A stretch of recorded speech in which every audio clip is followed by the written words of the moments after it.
Lorsque j'ai lancé cette chaîne en été 2023, c'était dans le but de faire des vidéos sur des jeux que je n'avais jamais eu le temps de faire, notamment ceux de la série Zelda. En effet, avant la création de la chaîne, les seuls jeux Zelda que j'avais déjà terminés étaient les suivants. Et en me rendant compte de l'énorme affront que cela représentait au milieu du jeu vidéo, j'avais donc entamé la démarche de faire tous les jeux de la série. Pour commencer cette aventure, j'avais donc décidé d'appréhender la série par le classique de la licence. Un jeu dont on ne cesse de compter les mérites et qui est bien souvent référencé comme le meilleur jeu vidéo de tous les temps. Zelda Ocarina of Time. Et quelle entrée en matière. J'ai tout simplement adoré le jeu. Et c'est pourquoi j'ai décidé d'effectuer une rétrospective sur ce Zelda, pour montrer en quoi il est unique à mes yeux et tenter d'expliquer que son succès n'est pas dû au hasard. Car même 26 ans plus tard, j'ai été complètement touché par son univers. Alors, loin de moi la prétention de faire une vidéo analyse. Je n'ai tout d'abord pas les connaissances vidéoludiques nécessaires et aucune notion réelle en game design. Et en plus, l'excellente vidéo du youtubeur Esquive la boule de feu, dont je référencerai lors de cette vidéo, existe. Et il fait un excellent travail à ma place et apporte une analyse poussée sur les jeux et ses systèmes. Par contre, ce que j'ai, c'est un ressenti authentique. Celui d'un joueur qui a fini ce jeu pour la première fois en 2023 et qui a vraiment été profondément marqué par ce jeu. Sortez donc votre Ocarina, lâchez votre meilleur. On va donc voir pourquoi Ocarina of Time est le seul vrai jeu Zelda. Pour ceux du fond qui ne connaîtraient pas l'histoire de ce jeu, je vais rapidement la résumer pour vous introduire à cet univers.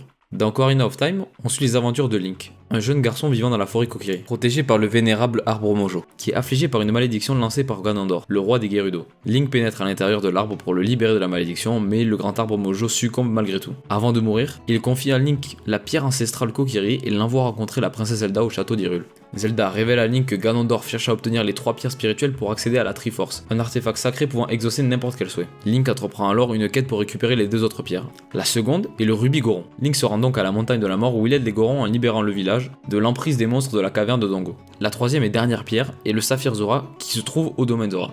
Là-bas, Link sauve la princesse Ruto des entrailles de Jabu Jabu, la divinité du peuple Zora. Avec les 3 pierres spirituelles en sa possession, Link retourne au temple du temps et utilise l'Ocarina pour ouvrir la porte du temps. En retirant l'épée de légende, il est transporté dans un sommeil de 7 ans. À son réveil, il découvre qu'Hyrule est plongé dans les ténèbres sous le règne de Ganondorf, qui a pris le contrôle après avoir obtenu la Triforce du pouvoir. Link, désormais adulte, doit libérer 5 temples pour réveiller les sages qui pourront l'aider à sceller Ganondorf. Le temple de la forêt, Link sauve Saria, son ami d'enfance, qui devient le sage de la forêt. Le temple du feu, Darunia, le chef des Gorons, devient le sage du feu. Le temple de l'eau, c'est la princesse Ruto qui deviendra le sage de l'eau. Le temple de l'ombre, c'est Impa, la nourrice de la princesse Zelda, qui deviendra la sage de l'ombre. Et le temple de l'esprit, Naboru, une Gerudo rebelle, qui deviendra elle aussi à son tour le sage de l'esprit. Tout au long de l'aventure adulte, un mystérieux personnage nommé Sheik vient en aide à Link, mais une fois tous les sages réveillés, Sheik révèle son identité qui est en réalité la princesse Zelda qui avait adopté ce déguisement pour se cacher de Ganondorf. Mais ce dernier la capture et donc Link se rend au château de Ganondorf, transformé en une sinistre forteresse, et se retrouve à affronter Ganondorf dans une bataille épique et parvient à le vaincre. Mais Ganondorf utilise le pouvoir de la Triforce pour se transformer en Ganon, une créature monstrueuse. Avec l'aide de Zelda et des sages, Link parvient à sceller Ganon dans le royaume sacré. Zelda utilise alors l'Ocarina du temps pour envoyer Link vers son enfance, lui permettant de vivre la jeunesse qu'il a sacrifiée pour sauver Hyrule. Dans la scène finale, on voit Link et Zelda qui se retrouvent au château d'Hyrule, posant les bases pour les aventures futures et laissant derrière eux un Hyrule en paix et en harmonie. Cette histoire est plutôt classique et commune dans la série Zelda, mais selon moi, la vraie richesse d'Ocarina of Time ne provient pas de son histoire. Divers facteurs ont fait que ce jeu est devenu le classique indémodable qu'il est. Et le premier de cette liste est l'univers d'Ocarina of Time. Je pense que ce qui rend le jeu si particulier se trouve dans son monde et sa démographie. Le royaume d'Hyrule est divisé en plusieurs régions qui sont composées de populations, de paysages et de monstres différents. Ces régions vont aussi complètement changer lorsque Link se transformera en adulte, et bien souvent ce changement aura un impact négatif sur la faune et la flore de la région. La première région à aborder durant l'aventure est celle de la forêt Kokiri, qui se trouve au sud-est du royaume d'Hyrule, composée de son village, de l'arbre Mojo, ainsi que des bois perdus qui sont adjacents à cette forêt. Le village est peuplé de Kokiri, qui ont l'apparence de jeunes humains avec les oreilles pointues. Ils sont tous vêtus de tuniques et de bonnets verts, les mêmes que Link porte durant le début du jeu. Les Kokiri gardent un aspect jeune tout au long de leur vie, et ils sont plutôt insouciants. C'est un peuple reclus dans leur forêt et qui se soucie guère de ce qu'il se passe à l'extérieur de leur village. Dans le lore, il est dit qu'ils n'osent pas s'aventurer hors de la forêt car ils croient que la mort les y attend. Ils passent donc l'entièreté de leur existence dans la forêt. Chaque Kokiri se voit attribuer une fée à la naissance qui leur servira de guide durant leur vie. C'est pour ça aussi que Link se voit attribuer une fée par l'arbre Mojo. Le village est donc un lieu paisible. On y retrouve 5 maisons creusées dans les arbres ainsi qu'une boutique où nous pouvons trouver le bouclier Kokiri. Durant l'aventure, les habitants qui résident dans le village sont Link, Saria, Mido, les jumelles et les frères Je sais tout. Cette ambiance paisible est aussi traduite au niveau musical, avec un thème de zone qui reflète l'insouciance. Ce cadre vie est idéal, et est maintenu par la présence du vénérable arbre Mojo, qui est le gardien de la forêt Kokiri. Cependant, après que Link a affronté Goma à l'intérieur de l'arbre Mojo et obtenu l'émeraude Kokiri, l'arbre meurt. Et lorsqu'il revient 7 ans plus tard, l'endroit est infesté de monstres et les Kokiri se cachent dans leur maison. Cette ambiance paisible est troquée par un endroit froid et vide. Néanmoins, la forêt revient à son état normal une fois que Link a vaincu le Ganon spectral dans le temple de la forêt. Mais aussi que Saria s'est éveillé au rang de sage et que le bourgeon Mojo est né. Collé à ce village se trouvent aussi les bois perdus et sa fameuse musique iconique. Il s'agit d'un labyrinthe abritant des monstres ainsi que des Skull Kids. Des enfants qui se sont égarés dans les bois perdus et transformés en cette forme. On peut interagir avec eux durant certaines quêtes, mais rien de spécial. L'un d'entre eux jouera un rôle bien plus crucial dans l'épisode suivant de la série. Cette zone permet aussi d'accéder au temple de la forêt dont on parlera un peu plus tard. Ensuite, la seconde grande zone que le joueur va explorer au cours de son aventure est la plaine d'Hyrule, qui a un peu le rôle de hub d'accès à toutes les autres régions du royaume. Elle est plutôt vaste et on y trouve en son centre le ranch Lon-Lon. Il est dirigé par Talon et sa fille Malon, et ont aussi un employé nommé Ingo. Ils élèvent des chevaux, des vaches et des cocottes. Link peut se rendre au ranch et apprendre le chant d'Epona auprès de Malon, ainsi que jouer au jeu des super cocottes de Talon, à condition d'avoir réveillé ce dernier au château d'Hyrule. Ce chant permet d'amadouer une jument qui s'échappe dès qu'on s'approche d'elle. Quand Link est amené à revenir dans le ranch Lon-Lon à l'âge adulte, il découvre que Ganondorf a donné le ranch à Ingo. Talon a été chassé et vit au village Cocorico. Ingo accepte que les visiteurs chevauchent un cheval pendant une minute, mais il demande pour cela 10 rubis. Si Ingo est vaincu 2 fois à une course en cheval en chevauchant Epona, Link gagne la jument en récompense. Ingo tente alors d'enfermer Link dans le ranch, mais il parvient à s'enfuir avec Epona en sautant par-dessus la barrière. Après ces événements, Talon rentre éventuellement au ranch et Ingo redevient aimable. Hormis le ranch, se balader dans la plaine en tant que Link enfant est assez laborieux, et se traduit bien souvent par une destruction du bouton de roulade pour aller plus vite. Mais ce problème est résolu à l'âge adulte par l'optation précédemment vue d'Epona qui rend le déplacement bien plus rapide. Mais la plaine est assez vide, hormis la présence de quelques secrets étroits bombés, ainsi que celle du marathonien. Et une fois passée à l'âge adulte, elle reste identique à sa version passée malgré le changement de paysage des zones environnantes. Seul le marathonien a disparu pour mettre sa carrière à la retraite vers la vallée Gerudo. S'y balader expose aussi le joueur au cycle jour-nuit, qui peut nous bloquer l'accès à certaines zones du jeu de nuit et nous retrouver à affronter des sacs d'os. Mais bon, ces ennemis étant vraiment faibles, passer une nuit dans la plaine n'est pas vraiment quelque chose de dangereux en soi. Comme on l'a précédemment vu, elle n'est pas vraiment faite pour être parcourue en tant que Link enfant, et force donc le joueur, lors de sa première partie, à se rendre directement à la troisième zone du jeu, le château d'Hyrule. Pour s'y rendre, il faut rentrer par la plaine durant une journée pour que le pont-levis soit abaissé. Le château d'Hyrule est découpé en 3 zones distinctes. Tout d'abord le village, où l'on retrouve tous les habitants sur la place du marché, ainsi que les différents commerces ouverts la journée. Ces habitants sont des Iliens, une race proche des humains caractérisée par leurs oreilles pointues qui ont diverses professions, comme on peut le voir dans le village.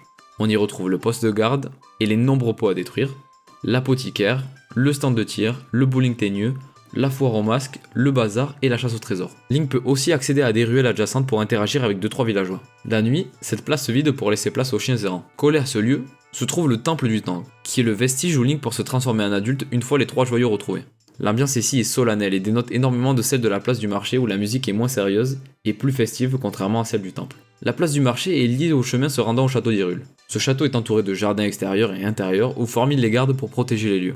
Nous n'avons pas énormément l'occasion de l'explorer, car son but est juste de nous mener à la princesse Zelda. Car en étant enfant, Link se filoute un passage à travers les gardes afin de rencontrer la princesse Zelda ainsi que Ganondorf par la même occasion. Alors, que donnent ces zones dans le futur? Eh bien, le changement est drastique. On peut aisément dire que le château est la zone la plus touchée par le passage du temps et par la prise de pouvoir de Ganondorf. Tout ceci dans le but de choquer le joueur. Déjà, le premier pied que nous mettons dans le village est après notre première transformation. Après s'être vaguement remis du choc de la transformation de Link 7 ans dans le futur, en sortant du temple, c'est un monde du péril sombre qui nous accueille en arrière-plan. Et une fois sur la place du marché, on retrouve le village complètement désolé et rempli d'effroi, et de leurs fameux cris qui paralysent Link dès qu'il s'approche trop près d'eux. Pas un signe de vie n'émane des alentours. Et le château d'Hyrule, quant à lui, s'est vu complètement relooké et élevé dans le ciel au-dessus d'un lac de lave. Ce choc que ressent le joueur est aussi traduit par les expressions de Link face à la découverte de ce nouveau monde en ruine, qui contraste encore avec la joie fraîche et la bonne humeur visible du village 5 minutes auparavant. La zone suivante où le joueur est amené à progresser juste après est le mont du péril et ses alentours, composé du village Cocorico en amont ainsi que la montagne en elle-même et le petit village Goron creusé dans la roche.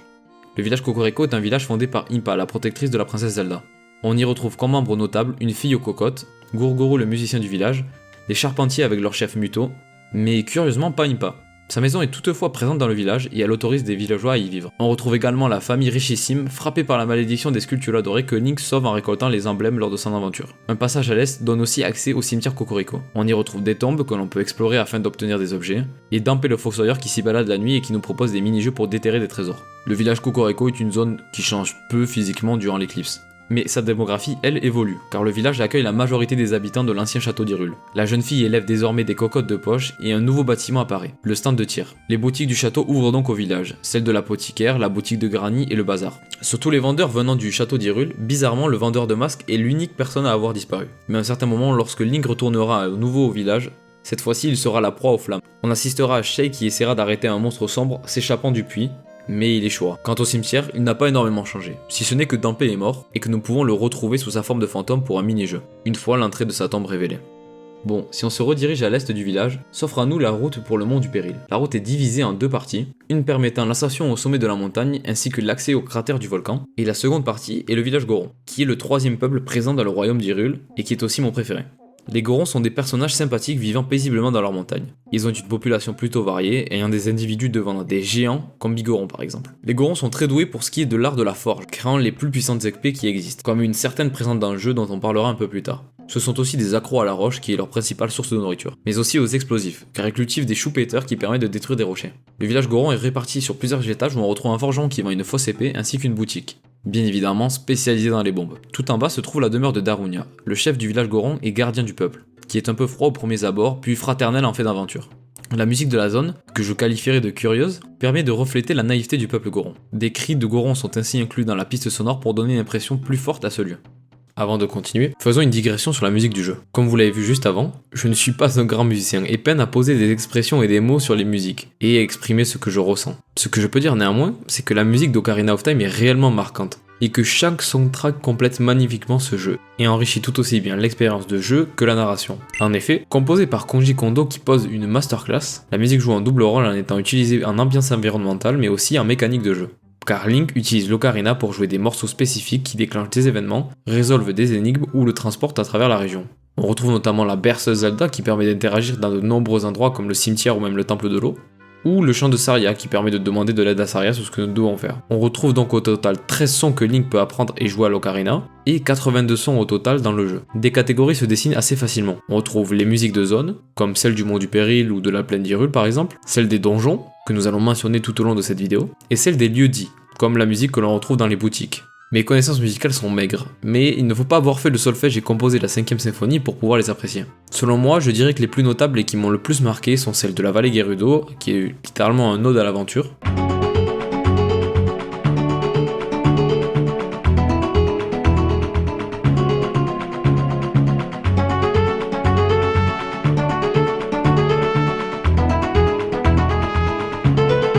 le fameux Song of Storm,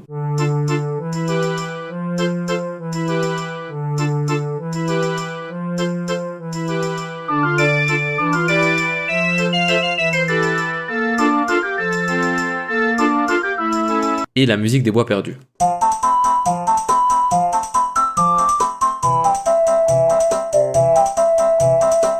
Cette première des nombreuses digressions qui vont arriver étant terminée, revenons à nos Gorons. Cette naïveté rend les Gorons extrêmement attachants. Elle se lie aussi avec leur sens de la fraternité, car après leur avoir été venu en aide, ils considèrent Link comme un frère. Durant la phase adulte, le village se retrouve désertique. Seul le fils de Darunia, appelé sobrement Link, se trouve ici pour prévenir Link que les Gorons ont été enfermés dans le temple du feu, et qu'ils vont être donnés à manger à Vulcania. Une fois ce temple terminé, les Gorons retrouvent leur village, et l'ambiance redevient festive. La zone suivante que le joueur est amené à visiter est le domaine Zora. Pour s'y rendre, il faut passer par la plaine d'Hyrule et traverser sa route afin de chanter la berceuse Zelda devant la cascade bloquant l'accès à ce domaine. Le domaine est une sorte de caverne aquatique où nous retrouvons le 4ème peuple d'Hyrule, les Zora. Les Zora sont d'excellents nageurs, se mouvant dans l'eau avec une aisance remarquable et pouvant aller à des vitesses vertigineuses. Ils sont nettement moins bons marcheurs, étant assez lents à se déplacer sur la terre ferme. Ils vivent proches de grandes étendues d'eau, ce qui explique le passage reliant le domaine au grand lac Hylia. Ils sont eux aussi extrêmement variés, car les habitants sont assez différents physiquement du roi, mais aussi de la princesse Ruto qui est elle aussi différente de son père. Le thème de la zone essaie d'aborder une tonalité aquatique et paisible, qui rend le domaine très chaleureux. Le domaine est assez petit, on y retrouve seulement une boutique. Mais il est directement lié à la fontaine Zora où se trouve Jabu Jabu, la divinité protectrice des Zora. Durant le futur, le domaine Zora est complètement gelé. Le roi Zora est toujours là mais gelé dans la glace rouge. Après avoir traversé la caverne polaire ainsi que le temple d'Olo se trouvant au fond du lac Hylia, Link combat Morpha pour sauver le peuple Zora. Car d'après Chic, le domaine Zora a été gelé à cause de Morpha, et il faut combattre l'amibe pour sauver les Zora. Cependant, même après ceci fait, le domaine ne se dégèle pas, mais lors du générique de fin, on peut apercevoir les Zora célébrant la fin du règne de Ganondorf au Ranch Lon, ce qui laisse supposer que le domaine n'est plus gelé. On a parlé du lac Hylia un peu plus tôt, alors à quoi ressemble-t-il? Le lac Hylia est situé dans la région sud d'Hyrule, Il abrite le temple d'Olo, utilisé par les Zora pour vénérer les esprits de l'eau. On y retrouve aussi le laboratoire du lac, l'épouvantail Pyro nous apprend à son chant, ainsi que le fameux stand de pêche, qui m'empêche de dormir tellement attraper les gros poissons était difficile. Dans le futur, ce lac est complètement vidé de son eau à cause des événements précédemment abordés. Seul le stand de pêche reste intact, mais le vendeur n'est pas indifférent face aux stigmates du temps. Néanmoins, le lac retrouve son apparence d'origine une fois Morpha vaincu. La dernière zone que Link est amené à explorer est la vallée Gerudo, qui, comme son nom l'indique, contient notre cinquième et dernier peuple de Zelda, les Gerudo. Les Gerudo sont toutes des femmes guerrières à la peau sombre et aux cheveux roux, mais il naît au sein de leur peuple un mâle tous les siècles, qui est destiné à devenir leur roi. Il s'agit de Ganondorf, et elles obéissent toutes à sa volonté. Elles sont dépeintes comme des guerrières et voleuses dans le royaume d'Hyrule et sont toutes hostiles à Link au premier abord hormis Naboru. La vallée Gerudo est divisée en 3 parties. La première est celle du canyon de Gerudo. En tant qu'enfant, l'accès nous est complètement bloqué par des gardes Gerudo. Par contre, une fois devenus adultes, nous pouvons retourner au canyon mais le pont se retrouve complètement détruit. Et Epona est nécessaire pour pouvoir sauter par-dessus le ravin, ce qui nous offre donc l'accès à la seconde partie de la zone qui est la forteresse Gerudo. Une fois sur place, les Gerudo ne laissent pas Link passer à travers leur forteresse et l'enferment dans une cellule dès qu'elles l'aperçoivent. Link s'infiltre donc dans le repère et libère les 4 prisonniers charpentiers qui ont eu la mauvaise idée de s'introduire dans la forteresse. On découvre donc un repère de bandits, un peu labyrinthique, et une fois cette mission terminée, une Gerudo haut gradée nous offre un passe-droit pour nous balader librement dans la région. On découvre donc que la forteresse est aussi composée du gymnase Gerudo, l'endroit où elles s'entraînent pour devenir des guerrières, ainsi qu'un stand de tir à faire à dos de cheval ce coup-ci. La dernière zone de la vallée est le vaste désert Gerudo et son OST légendaire, où Link se retrouve à se repérer grâce au tronc disposé qui permet d'indiquer le chemin. Mais ce désert est plutôt vide, hormis le marchand de tapis qui s'y trouve en plein milieu. Notre ami blond se retrouve guidé par un fantôme, et une fois cette zone passée, on se retrouve face au colosse du désert, qui abrite en son sein le temple de l'esprit. Et ce coup-ci, le désert est bien plus calme que celui précédemment traversé, et le soleil est rayonnant. Contrairement aux précédentes zones, la vallée Gerudo est la seule dont on ne peut pas voir l'évolution à travers le temps, car l'accès est bloqué à Link lorsqu'il est enfant. Mais aucun stigmate de la désolation, hormis la destruction du pont, n'est réellement visible, probablement car elle est protégée par Ganondorf, son roi. Comme on vient de le voir, chaque zone du royaume d'Hyrule ont toute une identité forte et propre à elle-même. Cette identité se traduit à travers la musique et le paysage, mais surtout grâce aux divers habitants qui le peuplent. Ces régions ont aussi tout en leur sein un donjon, dans lequel Link devra triompher afin d'avancer dans sa quête. Nous allons donc voir ce que donnent ces fameux donjons. Il y a en tout 8 donjons dans Ocarina of Time, 9 en comptant le château de Ganon à la fin du jeu. Ils sont répartis à travers le monde mais aussi à travers les âges, car 3 seront faits dans la phase enfant et les autres durant la phase adulte. C'est là que 2 groupes bien distincts se divulguent dans la communauté Zelda. Ceux qui aiment le choix de faire les donjons dans l'ordre qu'ils veulent, ou ceux qui préfèrent un ordre bien défini traçant ainsi une route linéaire à prendre. Pour Zelda Ocarina of Time, le choix de l'ordre de la réalisation des donjons n'est pas arbitraire, uniquement dans la partie enfant. Le tout premier est celui à l'intérieur de l'arbre Mojo. Comme énoncé plus tôt dans la vidéo, avant le début du jeu, Ganondorf envoie Goma infester l'arbre Mojo pour forcer ce dernier à lui remettre l'émeraude Kokiri. Mais en vain. L'arbre Mojo, sentant que la fin est proche, envoie Navi chercher Link, qui entre à l'intérieur de l'arbre et bat Goma. Mais il est déjà trop tard pour le vénérable, qui confie l'émeraude à Link, et lui demande de se rendre au château d'Hyrule avant de s'éteindre. Ce donjon a pour rôle de compléter et terminer le tutoriel qu'est la découverte de la forêt Kokiri. Et il est évident, avec plus de 26 ans de recul, qu'il remplit son rôle à merveille. Tout d'abord, sa thématique est très forte. Entre le fameux plan de caméra à l'entrée, l'état délabré avec les nombreuses trolls d'araignées, et surtout le thème musical qui est paisible et très discret, on nous fait tout de suite sentir que l'arbre Mojo n'arrive pas au pic de sa forme mais est plutôt sur la pente descendante. Ce donjon reprend aussi tous les monstres que nous pourrons trouver dans les alentours, notamment avec les pestes Mojo et les sculptures. Seuls les mini-Gomas ne seront présents que dans ce donjon. Quant au boss Goma, le combat contre lui tient parfaitement le rôle de premier boss pour conclure définitivement le tutoriel. Son entrée est forte, je la trouve même plus terrifiante dans la version d'origine, et le fait de tomber contre la raison de la maladie de l'arbre Mojo donne encore plus d'importance à cette rencontre. Il faut utiliser l'objet du donjon, le lance-pierre, pour le stun et le bourriner au sol avec l'épée. Cet affrontement n'est pas difficile en soi, mais il vient conclure la phase de prise en main du jeu d'une manière franchement remarquable, même après 26 ans. Le second donjon est la caverne de Dongo. Elle se trouve à mi-chemin entre le village Cocorico et le village Goron, sur la route menant au mont du Péril. Cette caverne est le repère des Dodongo, des dinosaures bipèdes qui crachent du feu. Elle est essentiellement constituée de lave, avec le magnifique squelette géant de Dodongo dans la pièce principale. Les monstres de la caverne sont nombreux, mais les plus notables sont les fameux Dodongo adultes et juniors, les Lizalfos et les seigneurs ardents, capables de brûler le bouclier Mojo de Link et de faire péter un plomb. Ce donjon ne présente pas beaucoup de salles, mais elles sont toutes reliées entre elles avec la salle principale, pour donner une vraie sensation d'interconnexion entre les pièces, ce qui dénote un peu de la linéarité de l'arbre Mojo. Durant l'exploration, on se retrouve à affronter 2 Lizalfos en qualité de mini-boss, ce qui permet de débloquer les bombes. Bombes que nous utiliserons pour battre le roi Dodongo en lui jetant dans sa gueule. Une fois vaincu, Darunia fait de Link un membre de la tribu des Gorons, et lui donne le rubis Goron en remerciement, ce qui le force donc à se rendre au dernier donjon, qui est le ventre de Jabu Jabu, la divinité des Zora. Jabu Jabu se trouve dans la fontaine Zora à l'arrière de leur domaine. Pour y rentrer, Link doit déposer un poisson en face de la divinité, l'obligeant à ouvrir la bouche pour aspirer le poisson et Link par la même occasion. Dans ce donjon, la mission qui est affectée à Link est double, car avant de récupérer le saphir Zora, nous devons tout d'abord retrouver la princesse Ruto qui s'est faite avaler avant nous. Link se déplace donc à travers tout le corps infesté de Jabu Jabu en affrontant les nombreux parasites et protubérances au long du donjon. Et ces monstres sont volontairement difformes pour essayer d'inspirer le dégoût. Peu de temps après son entrée dans la gueule de la bête, Link localise la princesse Ruto, à l'intérieur de ce qui lui semble être l'estomac. Elle refuse l'aide de Link dans un premier temps et tombe accidentellement dans un trou. Une fois retrouvée, elle lui ordonne de l'aider à récupérer le saphir. Link doit porter Ruto à travers plusieurs pièces pour l'aider à la retrouver. Ces pièces comprennent des zones où Link doit lutter contre de nombreuses tentacules avec l'aide du boomerang qui est l'objet du donjon. En continuant son exploration, il entre alors dans une grande chambre où sur une plateforme au centre se trouve le saphir Zora.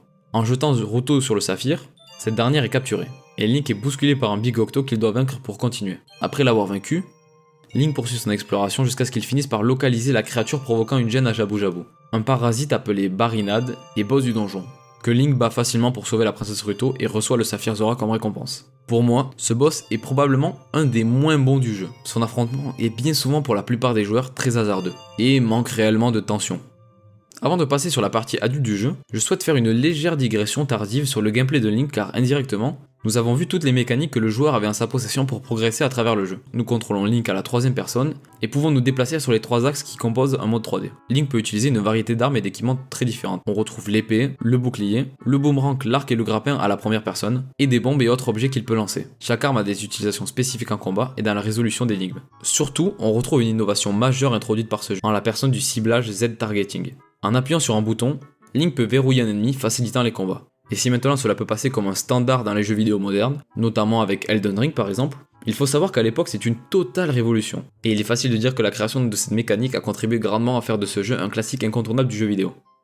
Cette digression terminée, revenons à nos moutons. Link a donc terminé ses 3 donjons, et on est paré pour passer par le twist qui amène Link dans le futur, et dans la quête de récupérer les 5 singes manquants pour l'aider à sceller Ganondorf, et bien évidemment, il faudra obligatoirement passer par ces donjons pour pouvoir récupérer les médaillons associés aux sages. Comme énoncé précédemment, Zelda Ocarina of Time laisse plutôt le choix aux joueurs concernant l'ordre des donjons à réaliser une fois adultes. Alors, il est vrai que la plupart des joueurs vont suivre l'ordre classique que moi-même j'ai suivi, et qui est celui indiqué par le jeu, c'est-à-dire Temple de la Forêt en premier, puis celui du feu, puis celui de l'eau, puis celui de l'ombre, et enfin celui de l'esprit. Mais en me baladant sur les forums, je me suis rendu compte que moyennant bonne connaissance du jeu, le joueur était plutôt libre de pouvoir faire les donjons dans l'ordre qu'il le souhaite, à condition de toujours faire le temple du feu ou de la forêt en premier. Mais pour cette vidéo, attelons-nous à présenter les temples dans l'ordre classique plus ou moins imposé par le jeu. Donc comme je le disais précédemment, Link est devenu adulte, et le premier temple qu'il se voit affronter est celui de la forêt. Après avoir trouvé le grappin dans le cimetière Kokoriko, Link se dirige vers la forêt Kokiri en suivant les indications de Sheik. La forêt a été envahie par les monstres et les Kokiri sont cloîtrés chez eux comme vu précédemment. Et comme ils restent enfants toute leur vie, ils ne reconnaissent pas du tout Link, qui a lui grandi.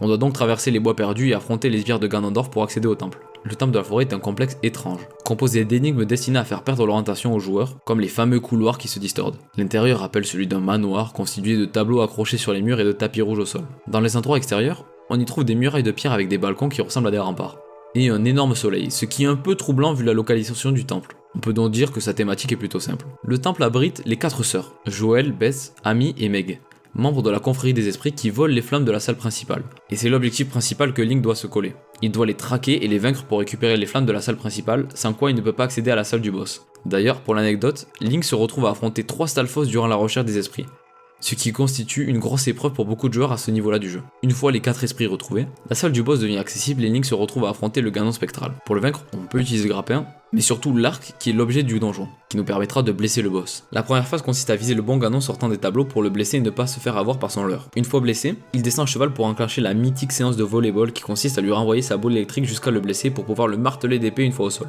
En tant que premier donjon de la phase adulte, le temple de la forêt représente un bon step en termes de difficulté comparé à la phase enfant, ce qui donne aussi l'impression, un peu comme dans le début de Link to the Past, que les choses sérieuses commencent. Cette progression dans la difficulté se traduit déjà à l'entrée de ce donjon, par le fameux affrontement de 2 loups gardant la porte, là où en forme enfant il pouvait représenter une sérieuse menace. Mais au passage à l'âge adulte, les dégâts de Link ont été doublés. Cette situation n'est pas la seule, car comme vu précédemment, une fois à l'intérieur du donjon, Link se retrouve à affronter les 3 Stalfos d'affilée, qui, à ce niveau-là du jeu, sont vraiment des monstres très résistants. Ce donjon-là est un franc succès dans son rôle, mais selon moi, fait facilement éclipser par le second donjon que Link doit explorer, celui du Temple du Feu au cœur du volcan du Mont du Péril. Oui, je suis un peu un avant-gardiste, car après m'être renseigné auprès de la communauté, le Temple de la Forêt est un des temples les plus appréciés de ce jeu, contrairement au Temple du Feu qui lui est assez osef d'après les joueurs. Mais bon, après avoir libéré la forêt Kokiri, Link se retrouve donc à aller au village Goron, où il croise le fils de Daronia qui lui explique la situation. Ganondorf a enfermé tous les Gorons dans les prisons de ce temple, et prévoit de les faire manger par Volcania, Pour sauver son peuple, Darunia, fier chef du peuple Goron, part donc dans ce temple pour combattre le dragon. Équipé de la tenue Goron, Link se rend donc au cratère du mont du péril pour retrouver Darunia dès l'entrée du temple. Ce dernier lui demande de l'aide pour sauver les Gorons qui sont enfermés à travers le temple.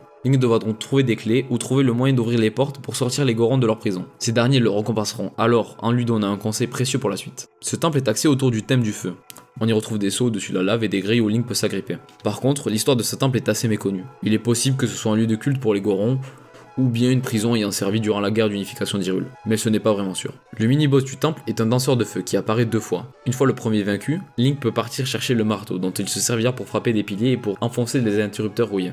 La structure du temple est assez verticale car Link se retrouve à sauver des Gorons et à progresser petit à petit en montant dans le temple. Le héros retrouve Darunia qui a échoué à vaincre Vulcania car il ne possédait pas de marteau. Et donc Link commence à affronter le dragon à son tour. C'est un affrontement plutôt simple car Link doit le blesser au marteau afin de briser sa carapace et de pouvoir le blesser à l'épée pour le défaire. Une fois vaincu, le triste sort du peuple Goron est levé et le ciel sombre qui planait au-dessus de la montagne s'est éclairci. Ainsi, Darunia se révèle être le 3ème sage et il ne manque plus que 3 autres pour affronter Ganondorf. C'est pour ça que dans le même ordre que la partie enfant, la quête de Link l'amène donc à retourner au domaine Zora. Une fois sur place, il se rend compte que tout le domaine a été gelé par Ganondorf, et que ce dernier a maudit le temple de l'eau pour empêcher l'éveil du sage de l'eau. Toutes ces informations sont révélées par Sheik au fond de la caverne polaire une fois que Link a récupéré les bottes de plomb qui permettent de pénétrer dans le temple de l'eau. Une fois sur place, Link retrouve Roto qui a été sauvé de la glace par Sheik et qui tente de sauver les Zora. Avant de parler du temple en lui-même, je veux faire une légère digression encore une fois sur sa place dans la communauté de joueurs. Si vous connaissez un peu la série Zelda, vous savez à quel point le temple de l'eau est reconnu comme étant le donjon le plus compliqué du jeu. Après y avoir joué, cela est dû, je pense, à 2 choses qui ont été aussi énoncées dans la vidéo d'Exil la boule de feu. Tout d'abord, le premier problème pour moi est la thématique du donjon. En se rendant à certains endroits du donjon, Link peut jouer de l'ocarina pour pouvoir changer le niveau de l'eau à l'intérieur du donjon, ce qui modifie donc l'accès à certaines salles. Et c'est vraiment la mécanique centrale de ce donjon, ce qui a aussi résulté en beaucoup de joueurs qui se sont retrouvés bloqués dans leur progression en plein milieu du donjon. Pour rejoindre les propos d'Esquil la boule de feu, il est vrai que le pic de difficulté que représente le temple de l'eau est assez malvenu à ce niveau-là du jeu. Pour reprendre les propos du GOAT, la confusion peut aussi s'installer dû au fait de l'objet du donjon, qui est le grappin long, une amélioration du grappin. Donc le joueur peut facilement être confus sur les cibles qu'il peut grab et penser que l'erreur provient de lui. Personnellement, lors de ma partie, je n'ai pas été bloqué dans le temple de l'eau et résolu toutes les énigmes d'une traite. Mais je pense que c'est dû au fait que j'ai déjà joué à d'autres jeux Zelda et que je m'aventurais dans ce lieu en connaissance de cause. Parlons du temple en lui-même. Il s'agit d'un temple construit par le peuple Zora au fond du lac Hylia. Comme on l'a vu, son entrée est uniquement accessible au fond du lac Hylia. Pour passer sa porte, Link doit être équipé de la tenue Zora qui lui permet de respirer sous l'eau, ainsi que les bottes de plomb qui l'empêchent de remonter à la surface. Le temple de l'eau arbore des murs de couleur bleue et beaucoup d'ennemis sont nouveaux, et sont là aussi des créatures aquatiques, comme la tékide bleue ou les coquillins par exemple. Il est composé au total de salles réparties sur 5 niveaux différents, et comme vu précédemment, il est possible d'augmenter ou de diminuer le niveau de l'eau à certains points dans le donjon en jouant la Berceul Zelda. Et toute la difficulté réside donc dans cette gestion du niveau de l'eau. Le mini-boss du donjon est Dark Link, un clone de Link qui imite tous ses mouvements. L'affrontement se déroule dans une magnifique salle avec un fondon, et j'ai vraiment été choqué la fois où j'y ai joué. Mais la réalité est que le combat est un peu foireux et se retrouve rapidement expédié. Quant au boss, il s'agit de Morpha. Et c'est, je pense, un des pires boss du jeu avec ce bon vieux Barinade. Déjà son apparence n'est pas vraiment sexy et à la hauteur du précédent boss. Et même du précédent mini-boss de son propre donjon. Et le combat consiste juste à attraper le noyau et le fracasser à coups d'épée. Durant ma partie, j'ai même pu finir le boss en un seul cycle, ce qui a été vraiment décevant comparé à l'affrontement avec le Ganon spectral qui venait juste d'arriver plus tôt. Une fois cela fait, l'eau est libérée. Ruto devient la sage de l'eau et le lac Hylia retrouve son apparence originale. Mais comme on l'a vu, bizarrement, le domaine Zora n'est toujours pas dégelé. Mais d'après Sheik, cela prendra un peu de temps et ça reviendra à la normale. L'avant-dernier temple que Link se retrouve à surmonter est le temple de l'ombre.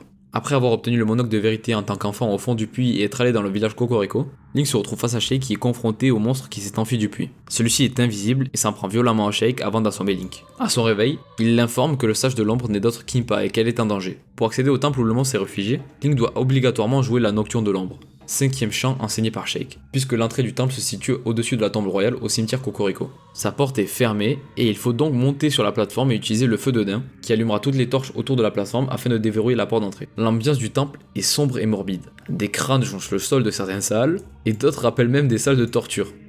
Les teintes des textures utilisées sont froides, bleu, violet ou encore vert foncé, qui dénotent énormément avec les 2 précédents temples présentés. La musique du temple aide aussi beaucoup à créer cette ambiance anxiogène. Contrairement au temple de l'eau, ce donjon possède une structure assez linéaire.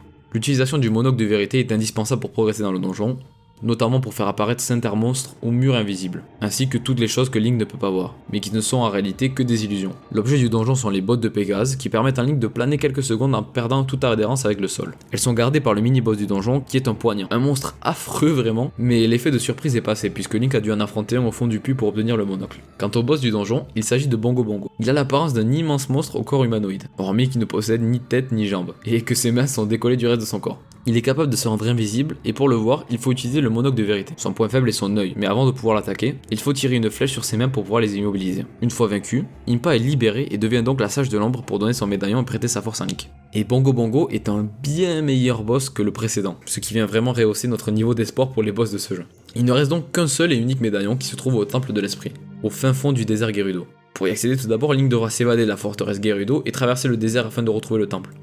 Il est pour moi le temple le plus intéressant du jeu, et le faire en dernier est un peu comme une cerise sur le gâteau.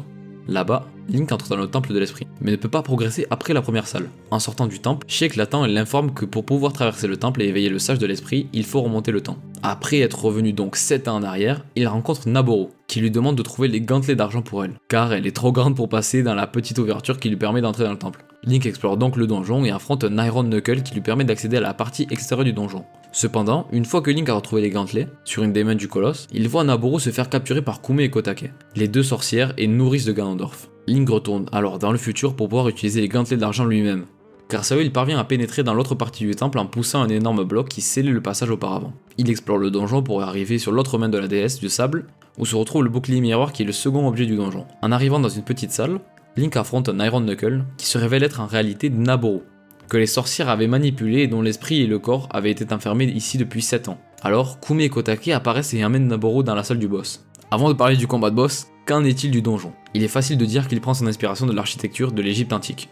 Il s'agit d'un temple construit à l'intérieur d'une immense statue représentant une divinité. L'atmosphère y est grandiose et tout est fait pour rappeler la dualité. Déjà, le donjon est divisé en deux parties quasiment symétriques. Une que Link explore quand il est enfant, et une qu'il visite à l'âge adulte. Ces deux sections du temple mènent toutes deux aux mains de la statue, où Link découvre deux trésors essentiels pour progresser. Cette dualité se retrouve aussi dans le boss final, Kume et Kotake. Leur combat est pour moi le meilleur boss du jeu de loin. Leur combat contient deux phases. La première consiste à aspirer la même magie d'une des deux sorcières plusieurs fois pour leur envoyer, jusqu'à ce qu'elles fusionnent en une seule et même personne pour la seconde phase. Le principe reste le même, il faut renvoyer leur magie pour pouvoir les affaiblir et les blesser à l'épée. Là où le génie de ce jeu prend tout son sens, en plus du fait que, bah oui, c'est une sorcière de feu et l'autre c'est une sorcière de glace, c'est que, encore une fois, comme le GOAT Esquive la boule de feu l'a mentionné, la musique des deux sorcières rappelle le thème de la dualité, où deux flûtes bien distinctes sont écoutables. Et ce donjon est pour moi le meilleur donjon du jeu de loin. Tout est extrêmement réussi. Sa thématique, son ambiance et surtout son boss.